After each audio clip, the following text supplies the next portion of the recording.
One of my biggest takeaways, other than all the strategy stuff we've talked about, is the relationship piece. I think that's huge. You can only control so much, and knowing that you have a network of people that you can depend on to help you make those critical decisions, I would say definitely build your network of people, because no matter what your role is, you're always going to end up leaning on these people for something.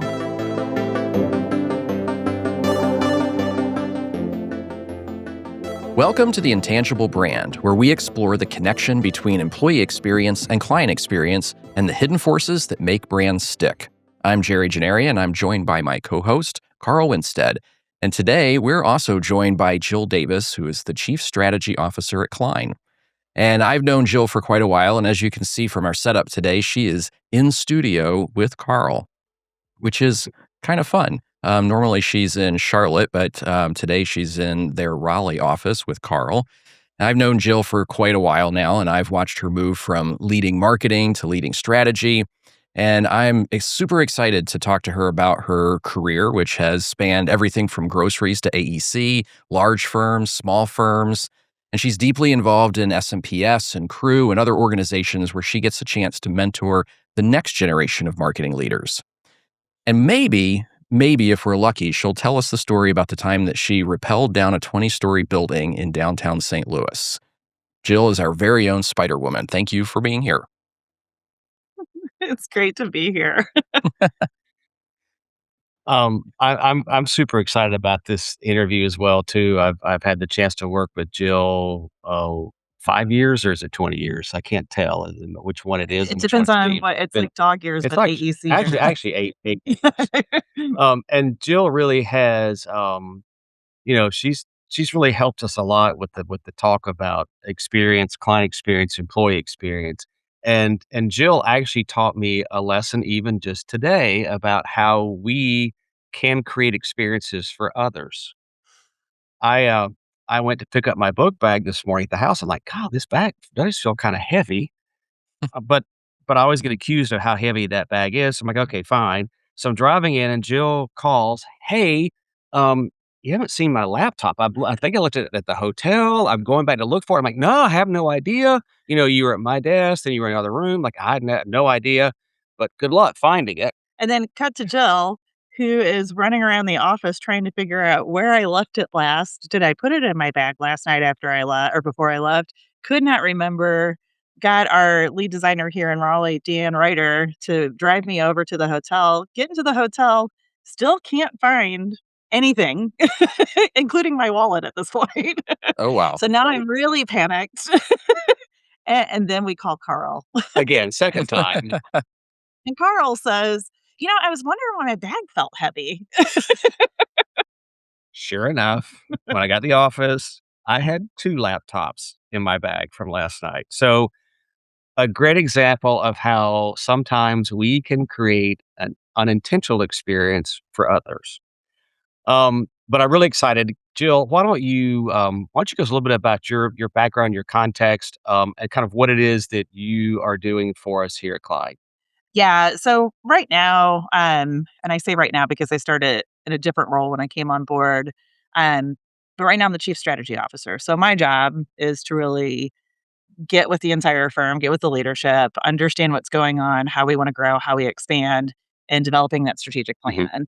And it kind of flourished a little bit because in my original role here, I was the marketing director.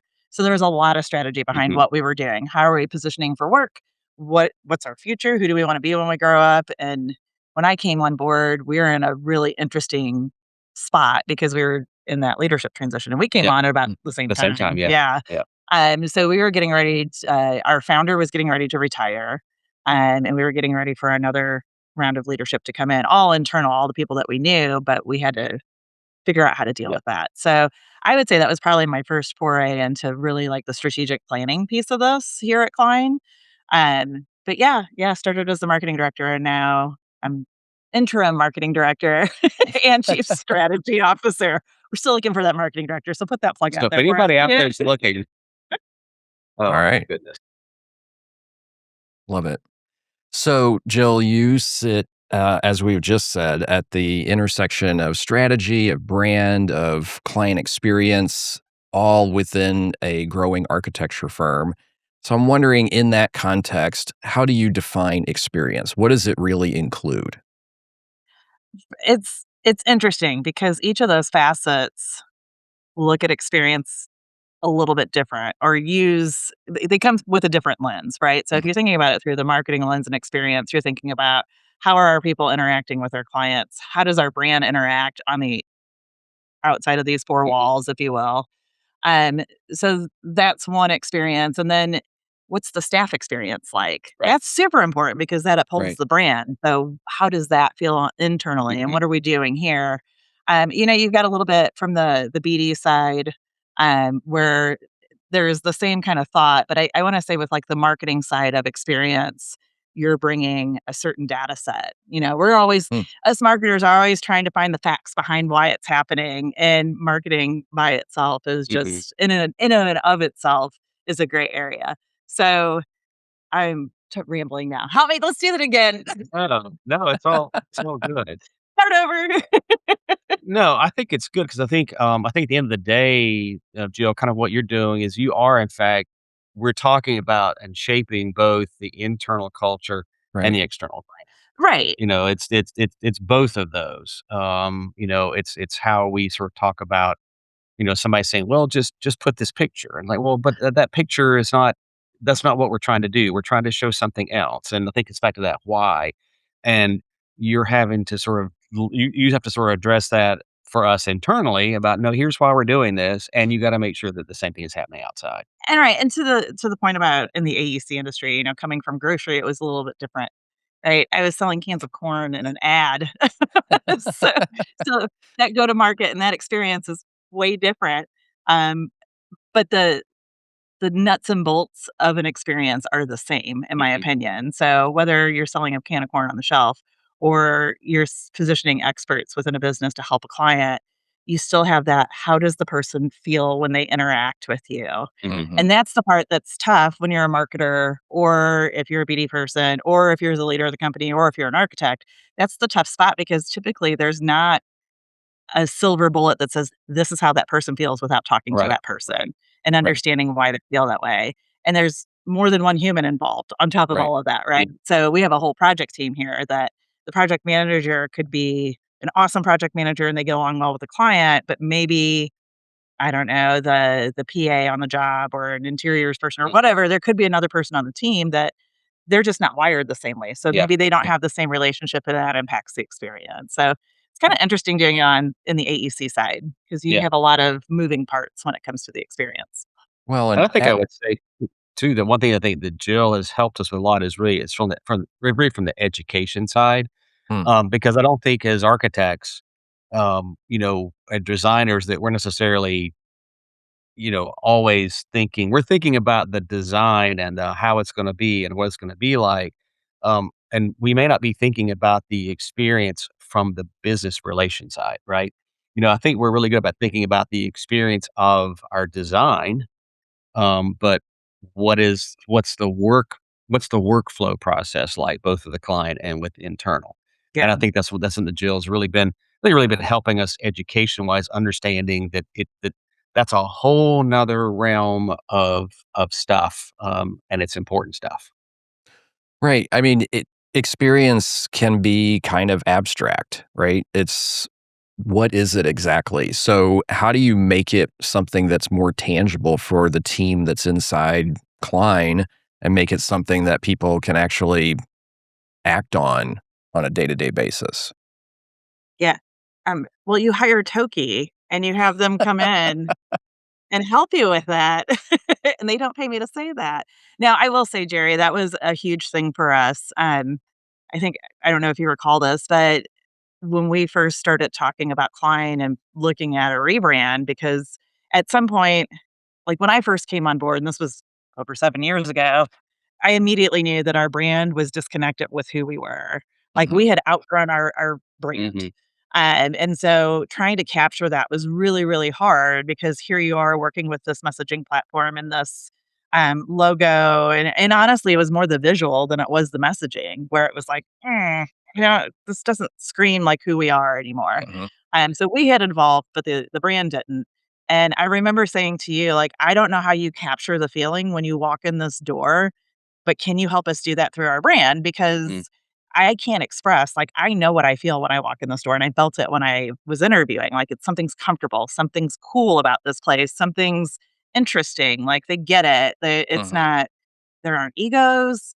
Everybody wants to help each other. I have fun every day at work. Like, how do you capture that in a brand? And I think the best thing that happened to us was one, bringing you guys in Mhm. because I you hurt the ones you love, right? Like, we knew each other way too well. So if I'm interviewing Carl or somebody, I'm like, I will get real information, but I needed an outside person to come in who's an expert to look at us and say, okay, here's what we see. Yeah. And that's what you guys did. You interviewed so many people in the firm to really get a good sense of here's what your brand is. Like, here's what people are Yeah. saying about you. And man, that helped us really quantify, I guess, really, like, Mhm. who we were with it and build something around that, and it was pretty cool. I'm Yeah. so glad that you came in and helped us with all of this. Well, it was also like, it kind of gave it, you talk about abstract, but I think what we ended up doing with our brand and how we sort of made it so relatable to us, Mhm. as designers, and then how we thought that the public would read that, it just completely turned it from being, again, something that like, okay, whatever, to being like, "Oh, yeah, I can embrace that, I can embody that, I can believe it, and I can, basically sell it." And I think that's one of the strong pieces, to me, about when your brand really is strong. It's like, yeah, I relate to that. It's not just I'm reading a script and I'm just, whether I believe it or not, I'm reading a script to where, like, no, I internally understand it, and I'm engaged with it. Yeah. Yeah, that definitely rang true. We got a lot of feedback both internally and externally about how people loved the brand. Like, it really it identified who we Mhm. were. Even clients said, "That's right. That's the Yeah. right brand." Like, and it was like, "Oh, thank goodness." And we have a lot of creatives, so we knew when we did this brand, like, it's gonna have to be flexible, but it can't be, and I'm gonna use Katie's words the completely wrong way over there at Toki, but we talked about the cake, having vanilla cake, like, everybody has to weigh in on it, and by the time you weigh in on it, there's nothing that differentiates you. Yeah. Now you Mhm. have just a piece, maybe it's vanilla ice cream. I'm pretty sure she picked it up from you, maybe, Jerry, I don't remember, but I do somewhat remember the analogy.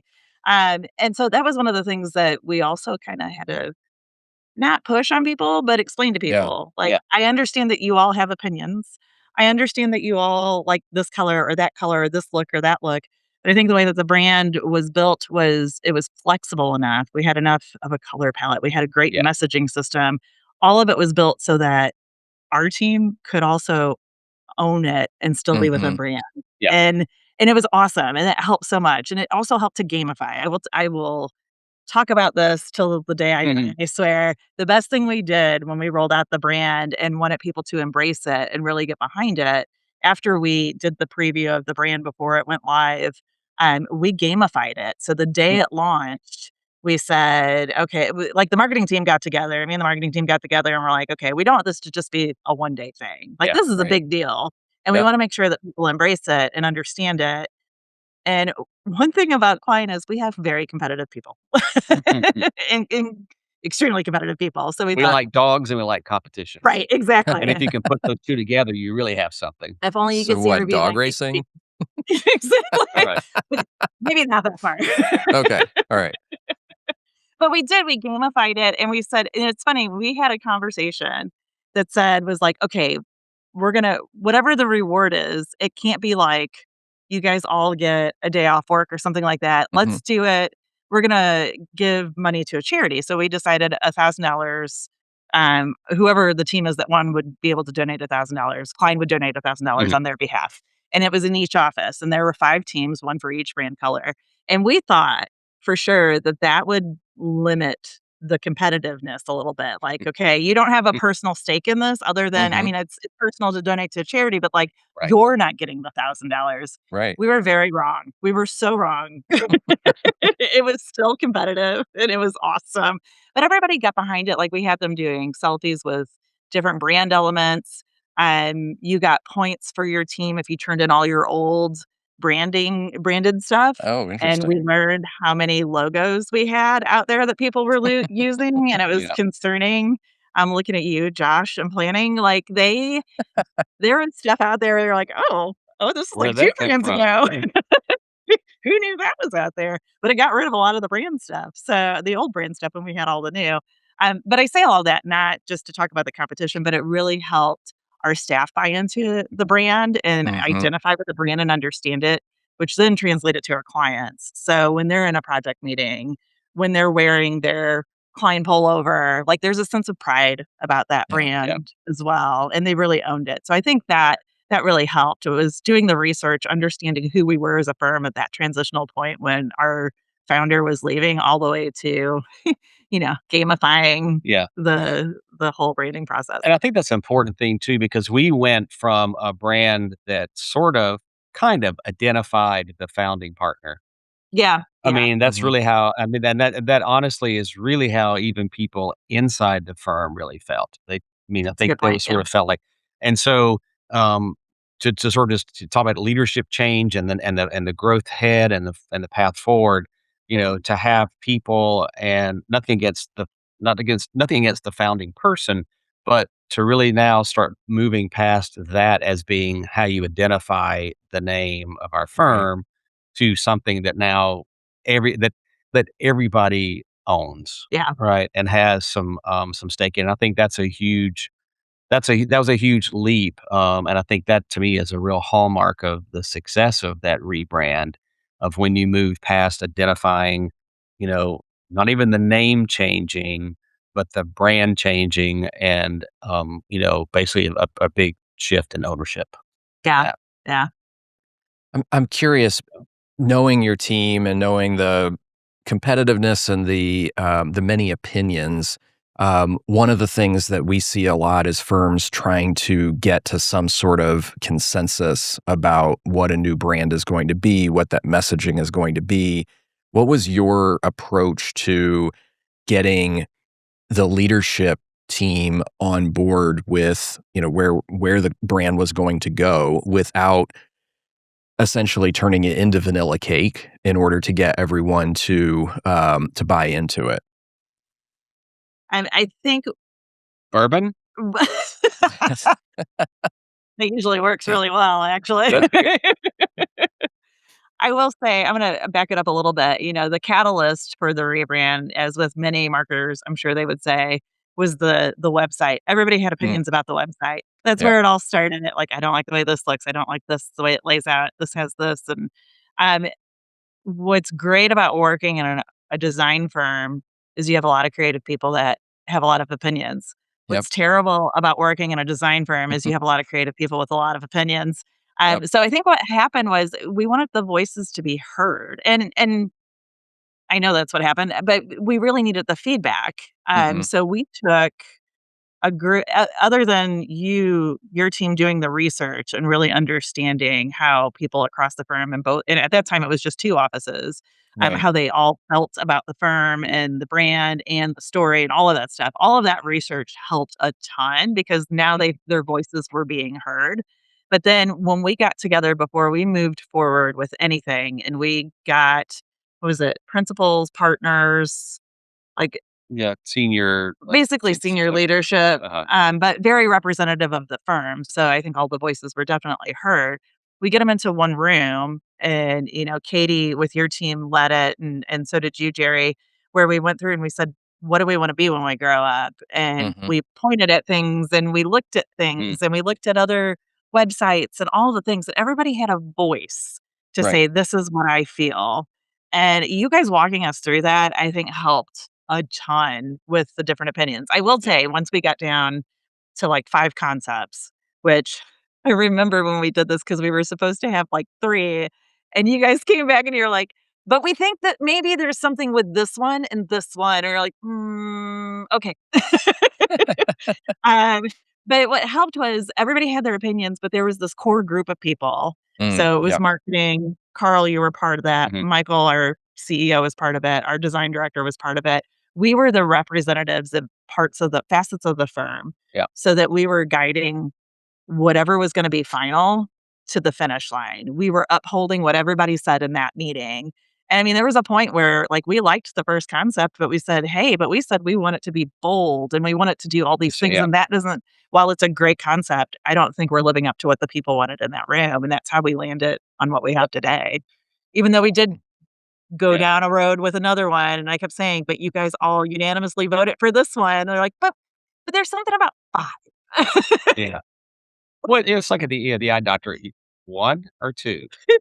2, 3. And how far can we go? How many more of these one thing you did, Jerry, with us that I thought was really one of the best exercises kind of getting us kicked off was that just that straight line. Oh, And at yeah. one end of the line was like status quo, Revolutionary or Revolution to evolution. evolutionary. Yeah. and it was interesting because there was no opportunity for people to discuss that. You had to go put your flag on part of that. And it was really interesting to see where that consensus kind of gathered. And I think that piece was a great way. And I would say, for any firm thinking about, anything that they're doing, that simple line test of am I going to be at this end or do I want to be at Mm, this end? yep. Because then, you always can go back. Well, okay, but does that look like, status quo or does that look like revolution? Like where is that? I think you can use that in a lot of places, but I remember that being a um very strong point for us Yeah. in that Yeah. single exercise. No, that's good. I think people were ready for a new brand too. I think that's Yeah. one thing we definitely discovered when we were in that room and we did that. It was like everybody was going to this way, like, "Let's just blow it all up." And at one point, I felt like maybe Jerry, you and Katie were like, do you are you sure? Like, I don't think you Yeah. understand what you're saying right now. Like, do you still want, like, pieces of like, there's brand equity here. Right. So you should wanna blow this all up?" But yeah, I think having the opinions, understanding where people are coming from, approaching it from the, angle of wanting to understand and learn was Mhm. huge. Because I think within any firm, I think, we all know each other, so sometimes there's like, "Oh, but you're just saying that because Hmm. whatever," right? Like, having the outside group come in and then also approaching it from a place of understanding and learning was huge for us, and I think that's what made it really stand out and really become something that, I mean, we cherish today. Yeah. Yeah. I Well, think it's kind of interesting, Jerry. A lot of times, we talk about a brand, and then we think about collateral, right? We think yeah, about here artifacts. is print, here's the typography, here's all this other stuff. But a true brand lives more in more places than just the website or Right. just whatever. In a lot of cases, for us as a service industry, the brand lives in our conversations, our emails, presentations. There's so many other places, and it would be very easy to sort of have those things kind of get disconnect. Yeah. Yeah. So I'm kind of curious, Jill, what do you think? How do you think we do that? How do we continue the brand in all those other places where you're not there with the collateral, right? Yeah. I think it's hard, and you can see that even through, our acquisition of the Austin office, where we have to get people trained on our brand, and Mm, it yeah. that honestly was like a really good reminder of, Hmm. "Hey, maybe we should go back through our stuff," because it was nice to have Austin. We've got a couple people on the marketing team that was like, "Hey, did you know that you have this in this place?" Or, "Did you know that you could say Klein design here, but you say Klein here?"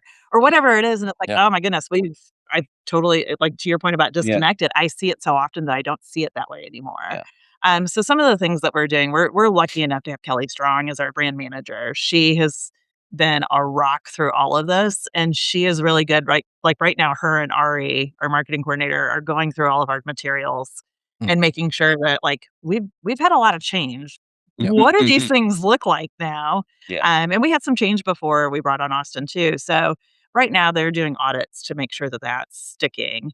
I think having Kelly as the brand manager and also working on client work has been super helpful, even though it's Mhm. been subliminal, because she's in on projects and talking about not just our brand, but branding in general and why it's Right. important. So it stays top of mind with project managers, with project teams. So I think that's super helpful because I will say before she started doing the client facing branding, I don't know that it resonated as well as it does Mhm. now. Yeah. Mm. Um, and then we have helpers across the offices that will remind us of things like, hey, this client came in and it would have been really great if we had this presentation playing in the background or whatever it is that the Mm. experience, like the arrival Right. experience and things Yeah. like that. We have really great people who are thinking about those things as we're meeting new clients or even current clients Yeah. coming through. So we have a lot of help. Um, we have to figure out how to prioritize that help some days. Mhm. It's like, okay, it's either the proposal or a new sign on the front door. Like, we got to pick. Which one? Yeah, right. Right. But for the most part, like, I think it takes a village to really keep the brand connected. And it's hard because we live it every day. To somebody else, it's new, but to us, it's, Tuesday.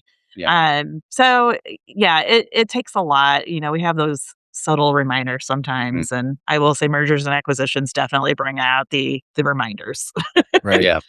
Right. It's interesting what talking about working with your clients to develop their brands, because the work that you do in multifamily, this is something that I remember from uh, the visits that we did to some of the projects and walking through them. And there was this emphasis on the tenant experience when they first arrive at at a at an apartment complex or whatever that is.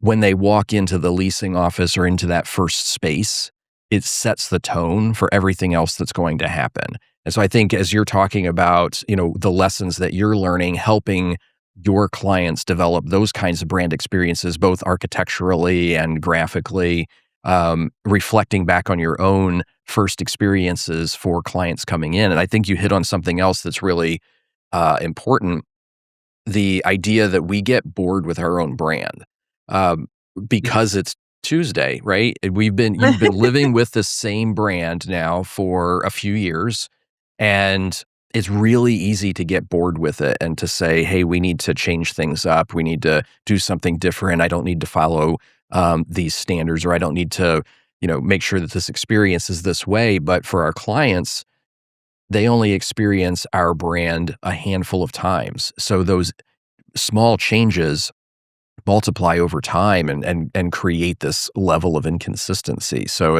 I think it's challenging to stay on your own brand and to stay true to it. But you look at businesses that have been successful doing that, and they're just burned into our brains, right? We know exactly what a Walmart looks like. We know exactly what a Right. Target looks like. We know what State Farm or Allstate look and sound like, because they've been doing it 30, 40 years without Yeah. any significant deviation, right? And you Yeah. got to imagine that if you're one of those brands, if you're we talk about Tiffany's a lot. Tiffany's is over 100 years old.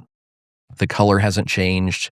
The font hasn't changed. I mean, that Mhm. brand is essentially at its core the same that it's been for decades. And just imagine being the marketing manager or the designer there, and every year you have to figure out how to use that brand to tell the story of Valentine's Day or Christmas or what have you. Yeah.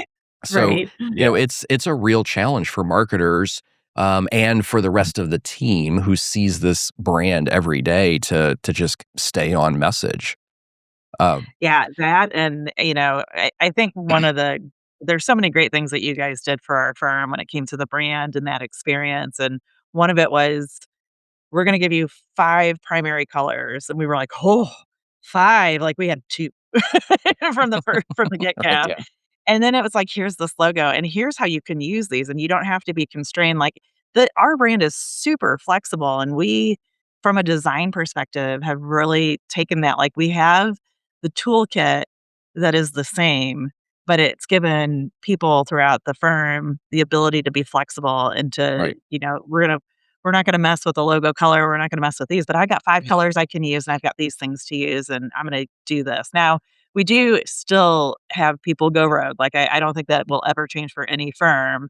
Right. But what I think is helpful is we keep educating people about like, this is why we stick to our brand. I want to I always go Yeah. back to the comment about like, should we create something so it looks like the client's brand or our own? And I hear this in proposals like, oh, we should make this look like the client's brand. And I used to be a proponent of that. And then, I talked to you guys and I've talked to some other people and they're like, no, you don't want to do that. You want them to identify you as you. Right. Mhm. And so we've actually had even that kind of discussion Yeah. around here because we have some people that do client presentations and they modify it a little bit to be more like the client. It's like, oh, please don't do that. Right. And then we know Yeah. those stories with them. Yeah. Yeah, but we have so much flexibility with our brand. That was super helpful, especially Mhm. from a design perspective. Yeah. Yeah, that's an interesting point we talk about with clients frequently. Do you make the proposal or the presentation look like the client's brand or your own? Mhm. And what we remind people, there's two things. One is you may be one of how many proposals that they're going to receive. If everybody is making their proposal look like the client's brand, nobody stands out, right? There's no differentiation. And the second thing is you don't actually really know their brand. So you're going to choose some Yeah. colors or you're going to find a copy of a logo and you're going to use it in some way that is not on brand. And that is almost more jarring than, than anything, right? If they don't understand us well enough to be able to use our brand in this proposal, how are they going to be able to work with us on designing a building for us? Yeah. Right. Yeah. Exactly. And Yeah. those are the things that we think about when we Right. especially, when marketing comes across a client presentation and we see that and we're like, "Ooh." Yeah. Like, what do we do with this? Well, yeah, Yeah. I think you kinda make the point. It's almost like the client goes, "How dare you do that? Right. You don't Right. who are you to think you know me already? We haven't even had dinner yet." Right. Exactly. Exactly. We're already dressing alike. Um, Yeah. so Jill, your role has evolved, right? You've moved from being in marketing to being in strategy. How do you bridge the gap so that strategy isn't just something that is, talked about in the C-suite and lives in I don't know, a presentation deck or a strategic plan document, but actually filters into the actual experience at the kind of the ground level? Yeah, it's a great question because depending how big your firm is, it could get lost in the shuffle. I work for some pretty big firms and, you know, the the strategic plan lives on a SharePoint site, right? Hmm. And nobody ever talks about it until the end of the year, or you may get an email that says, Mhm. "Here's how we're doing."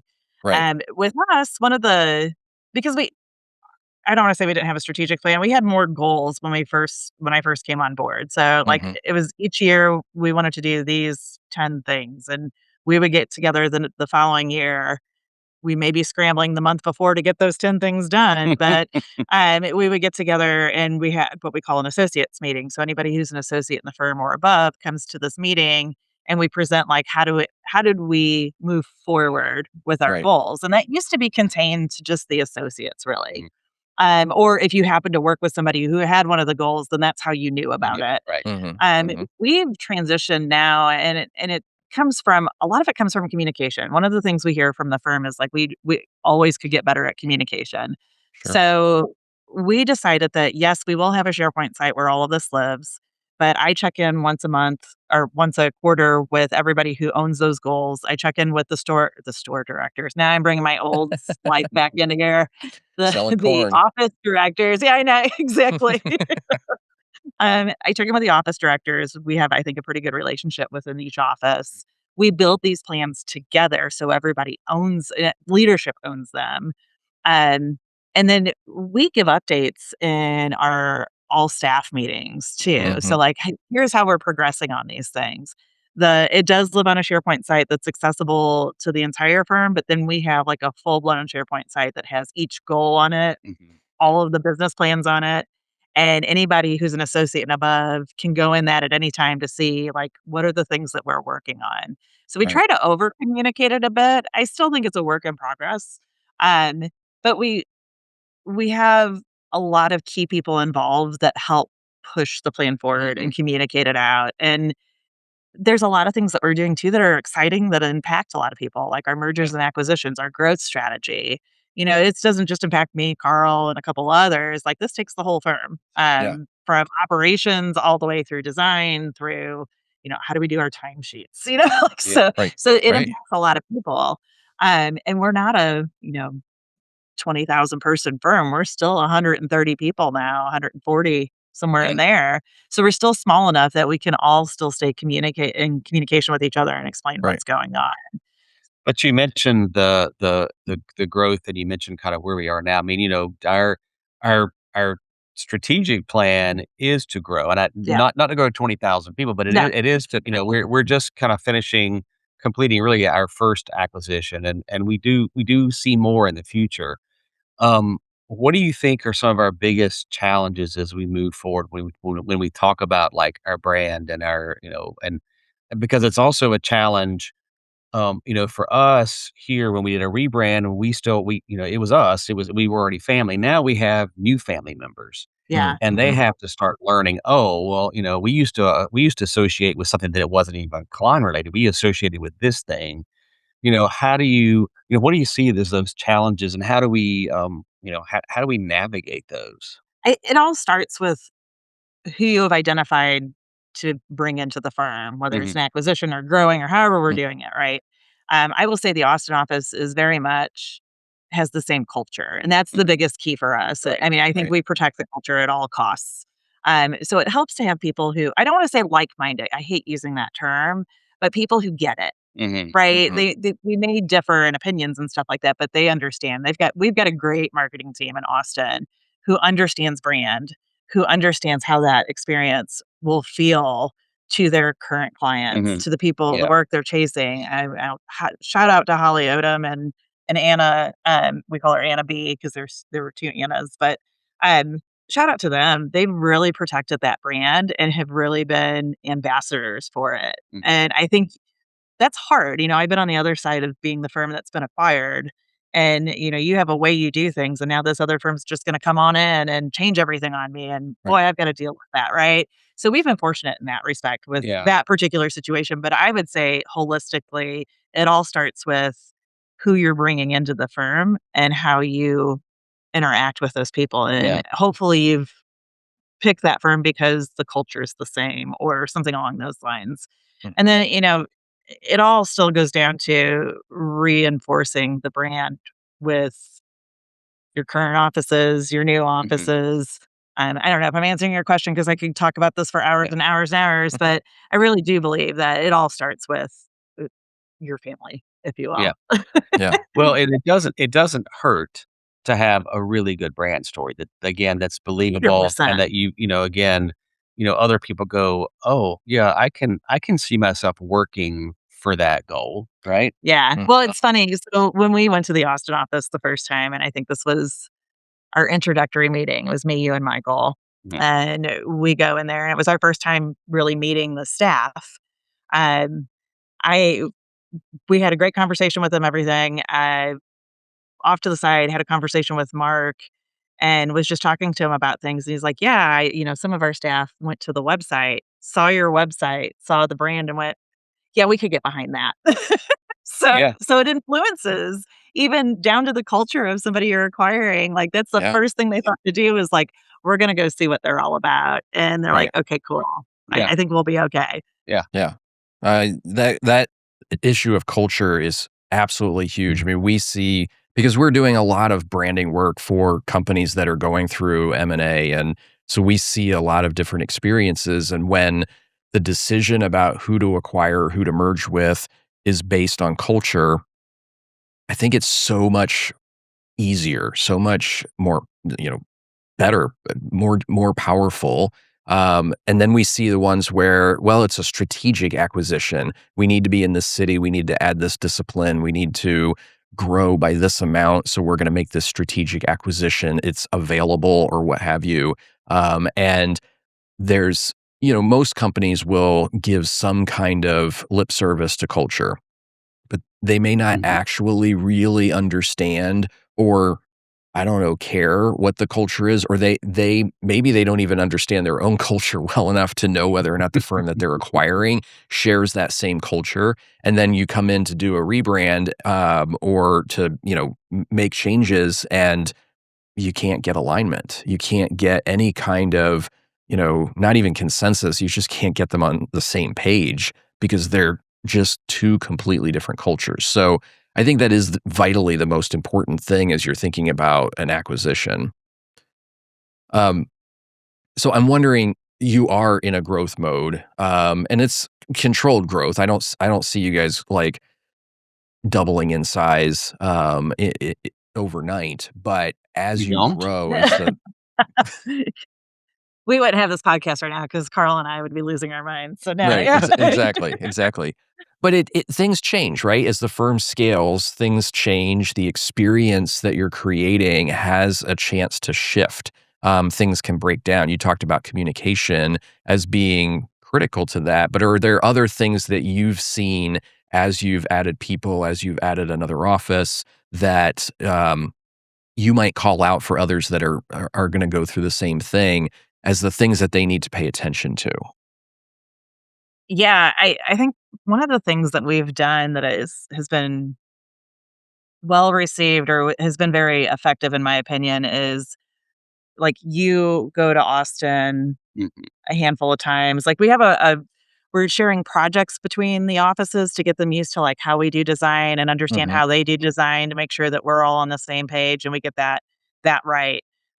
We have Carl going and visiting, just doing kind of a hey, what's going on? How's the health here? Everybody doing okay? We have a buddy system that you created. I mean, Okay. really, this is a Carl question, All right, but Carl, you're Carl in has the done hot seat. right. You've done such an excellent job, I think, keeping the lines of communication and understanding what they're going through. Yeah.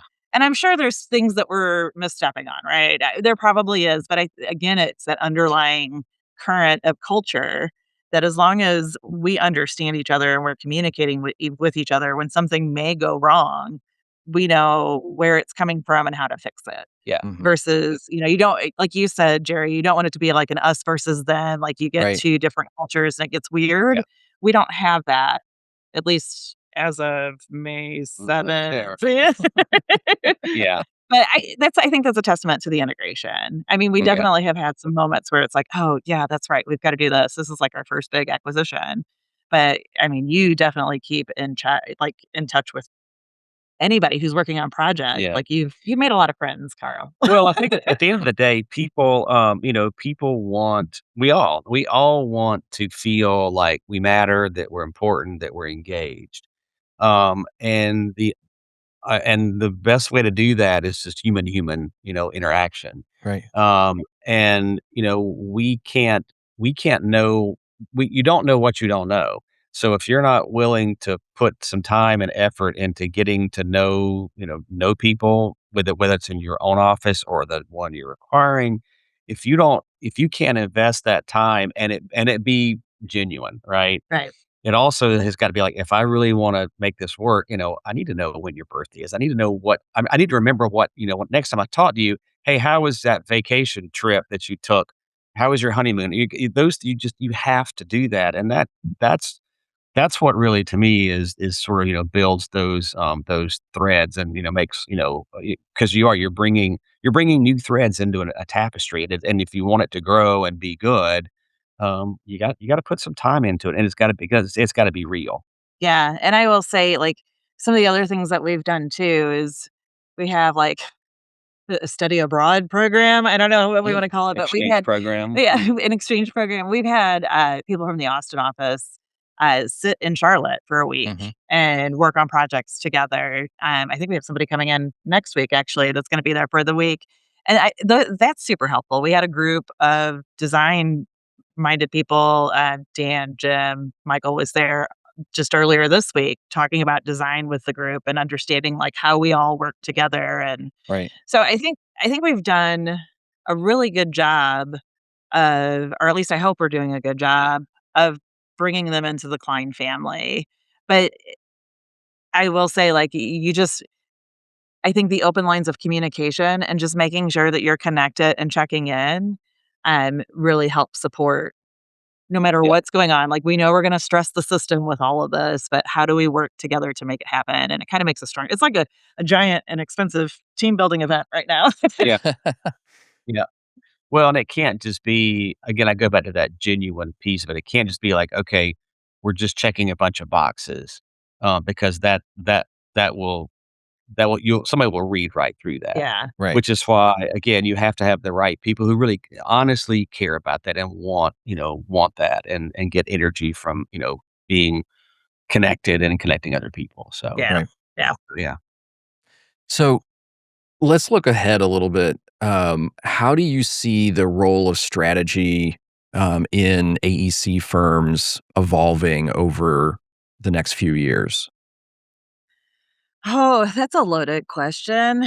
Because strategy seems so it's just a fundamental block of what we do, right? Hmm. Like, you need to understand how to spend the dollars. You need to understand how to focus your people, Mhm, how to not burn them out, what things are important. And I don't know, like, I don't think that fundamentally changes anything if that's at the root of your plan. And in this industry, people are at the root of your plan. Right. Um, AI is a fun little side hustle, or not side hustle, that's not the right word, but like a new little toy to deal with, because, y when AI was first coming out, everybody was like, "Oh my goodness, we're losing our jobs." And Hmm. now we're like, "Well, how do we use that as a strategic mhm, differentiator for what Right. we're doing? mhm, How can we Yeah. use it in the design process?" So, I mean, I think if you ask anybody, what does the future look like? AI is somewhere in that answer, and mhm, it's the same thing for strategy. I think we still have, the people to people connection, but how do we make it more efficient? How do we use it to help us understand what we're thinking? And can it see something that we're not mhm, seeing that's Right. out there, that can help guide our ship? So it's more like a consultant, I would say. I won't Hmm. lie. I do love me a good AI tool. I talk to mine has a name of Scout. It named itself. Okay. It's a whole story in itself. Um, but I think, that is definitely going to help us be a little bit more maybe insightful if used the right Hmm. way. yeah. Yeah. Yeah, somebody on this podcast gave me a book called the, AI Leader. Mm. And, one of the points about that, Jerry, that I've gotten is that really thinking about, AI not as the crutch, but as just another, like you said, a thought leader. Like, what would I ask? What would I ask Jill? Like, I need to come up with some things first, but I'm Hmm. asking Jill, "What do you think about this?" or "What have I missed?" And I think Right. that's I think in the future, I think seeing it integrated, not so much like do my work for me, but help me, you know, validate or what did I miss Yeah. Hmm. in Yeah. that? It can be So super powerful for sure. yeah. I mean, there's been times where I've met with people and took all my meeting notes and dropped it into chat, like, and said, "Here's what I'm thinking I need to do. Here's my plan of attack. Where are my holes?" Mhm. And Right. it's come back. It's like, oh, mine's really, really nice. So it always says, "Hey, that's a great job." I'm like, "Thank you. I needed that positive reinforcement." But really, where are the holes? And it does usually come back with like, maybe you should think about this, or Uh-huh. when you're creating that business plan, here's the thread I'm hearing that you put from your notes. Now, mind you, they're my notes, so it's one sided, of course, that wasn't in there. You can also record your meetings and dump it in there.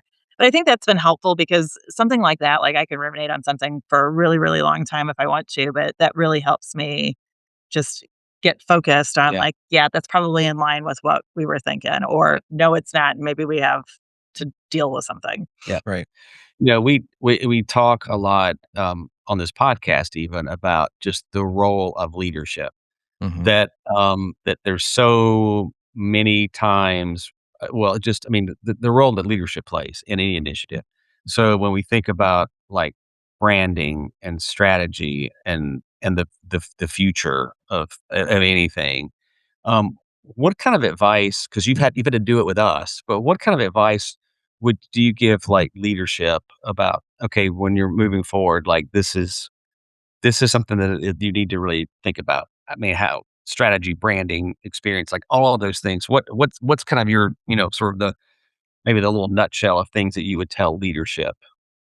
Give me an example, Carl, because I feel like you're digging into something that I'm not thinking of. No, I'm just thinking well, I'm just thinking about when you're approaching, You're gonna be our therapy session now, Jerry. This is good. no, no, when you're approaching, you know, again, a lot of times for leaders, the idea of sort of again, I think experience and branding and marketing, then where all that lives together is still sometimes maybe still a little foreign, not foreign, but you've got to help guide leadership along the way to push things like brand and strategy. Yeah, And so I guess what would you tell somebody else in your role of sort of how to help leadership embrace, understand, yeah. you know Appreciate. Yeah. Yeah, and I will say I am very fortunate to have a group of leaders that are very open-minded and I can go and talk to and say, like, "Here's what I'm thinking you need to do." And you guys tolerate me, so that's even better. Like, that's where but the bourbon comes in. exactly. Oh, here comes Jill. No.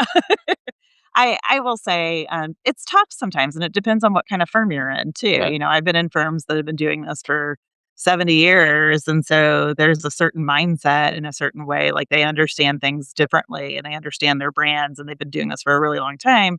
Mm. And then you've got firms like ours that just went through a transition, Mhm. and we're in kind of uncharted territory in some cases where Correct. it's Yeah. like, what do we do? So my job, like, I really try to bring facts with me to say this is what the experience has been in other places and give Mhm. the information. Now, this is where Jill becomes very opinionated and says, I think you should do this.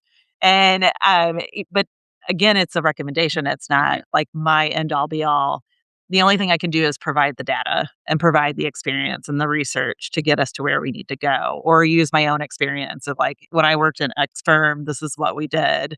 Um, or, S&PS is another one of those, and here we go. I'm going to drop a plug for S&PS now, but Go S&PS is for it. another one of those great, one of those great organizations where marketing people and strategy people are connected. Mhm. Yeah. And so if I'm running into an issue where I'm like, "Oh, this seems new," I'm pretty sure it's probably happened somewhere Somewhere else, else. yeah. So I can go to my network of humans and say, "Hey, we're going through this.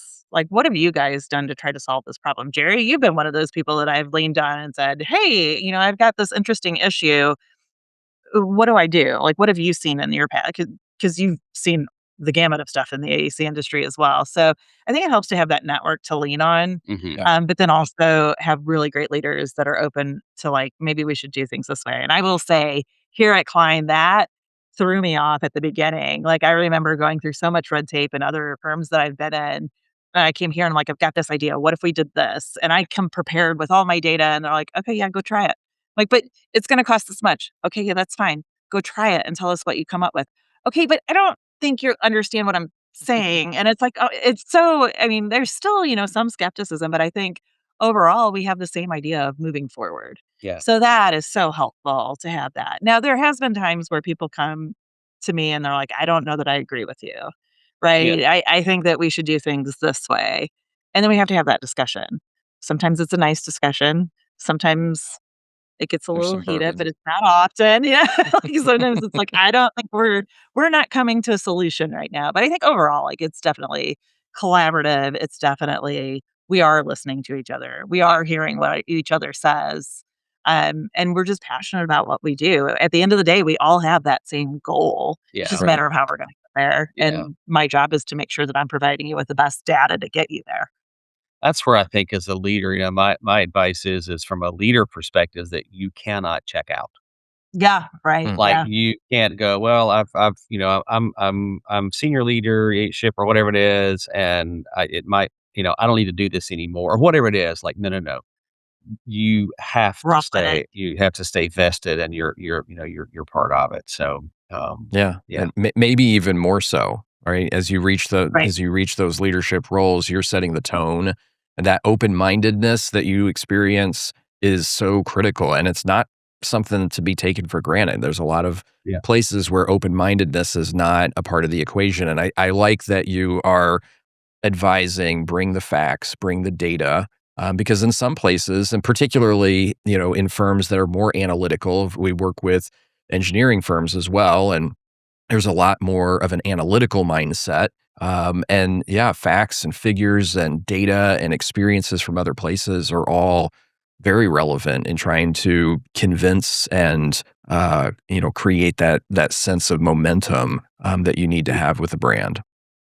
Yeah, yeah. And it takes everybody doing their part too. It can't be that, you've got, two leaders who are pushing and two leaders who are pulling the other direction too. Right. I've learned, our CEO, Michael, his son is in a rowing team at a university that I can't repeat the name of. Um, UNC Chapel Hill. I wasn't gonna do that. But he said he's learned a term, this year with his son, and it's called crabbing. And I it's like it's when, the rowers, like, all it takes is just a little bit out of sync, and a little bit Mm, out of sync, for 1 or 2 strokes does one thing. When it's out of sync for 4, 5, 6, and so it's like this sort of this thing that kinda happens slowly, but eventually slowly becomes a really big deal. And so I would say that, from a leadership perspective, you can't be crabbing. You gotta be fully engaged, all oars, and you gotta be focused on moving the brand and the experience forward. I feel like we Yeah. need T-shirts with, like, a crab on it with, like, the symbol of the cross through Yeah. it. Yeah. it's such a good analogy because once you're in the boat, you're not in control unless you're the coxswain who's making the call on what direction that you're going. You're not in charge of where you're going, right? But you're in the Yeah. boat, so if you have to be on your oar, you have to be in sync with everybody else. You have to be moving forward because if you're not, you derail everything. Mhm. Yeah, that's so true. Mhm. Mhm. So, Yeah. Jill, this has been fantastic as I knew it would be.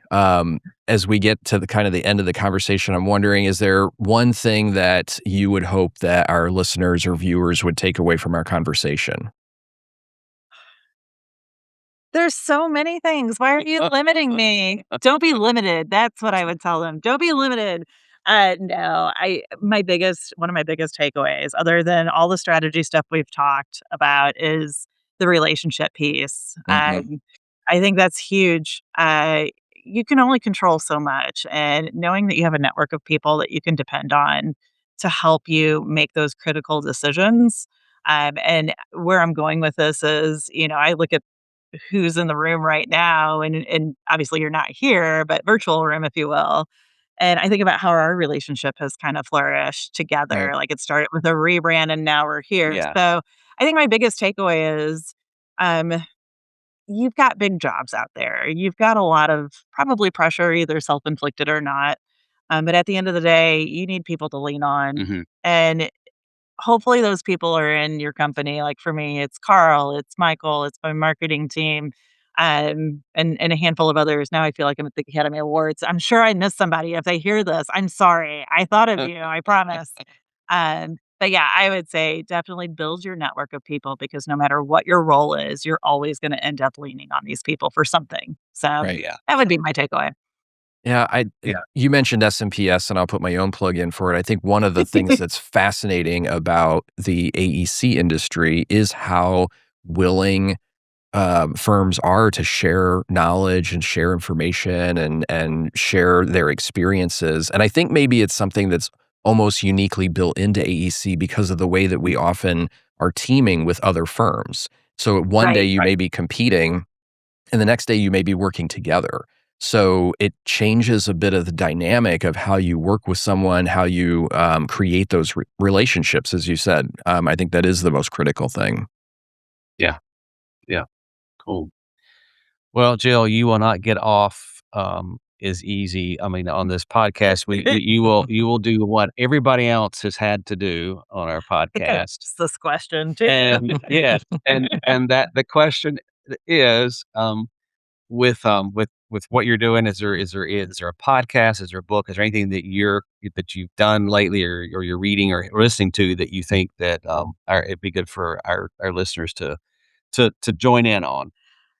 So I'm gonna go rogue, because everybody gives some kind of, like, "You should listen to I don't know, insert, Benny Brown or somebody, like insert that name here. For me, I need to take somebody used to say the stupid pill, if you will, and I need to kind of disconnect for the day. So Mm, I listen to smart lists on Monday Uh, mornings in my car on the way to work because my hour and a half commute allows me to. nice. So, smart lists, I would absolutely recommend if you need to just like clear your brain and get away for a little bit, have a good laugh. That is definitely I big fan of smart lists. Love I it. knew you were gonna I knew I knew you were gonna say that. it. Well, we'll put that in the show notes for everyone. And also in the show notes, Jill, where can people find you online or learn more about you or about Cline? I'm gonna go with learn more about Cline, obviously. I'm gonna show my tattoo here in a second, but go to our website, clinedesignassociate.com. Check us out and see what we're up to. That's the best place. And you can find me on there. You can find me on there in a professional photo as well as holding a volleyball because that's what I do in my spare time. There you go. There you go. I love it. Well, thank you, Jill. And that does wrap up another episode of the Intangible Brand. So if you found value in today's conversation, please take a moment to follow or subscribe on your favorite podcast platform. Your support really does help us continue to bring these kinds of discussions to all of you. And if you're watching on YouTube, don't forget to like the video and subscribe to our channel. It's another way that helps others discover the show and join our community. And we'd love to hear your thoughts on today's episode or any episode. Feel free to leave a review, share your feedback questions with us, tell us what you liked, what you'd like to hear next. You can find us by email at hello@theintangible.brand.com. You can also rate our guest if you want to. I will not be looking.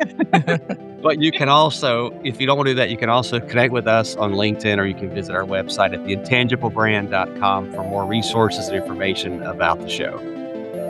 Thank you. Thank you all for joining us on The Intangible Brand. And remember, the strongest brands are built on the experiences that they create, both for their clients and for their teams.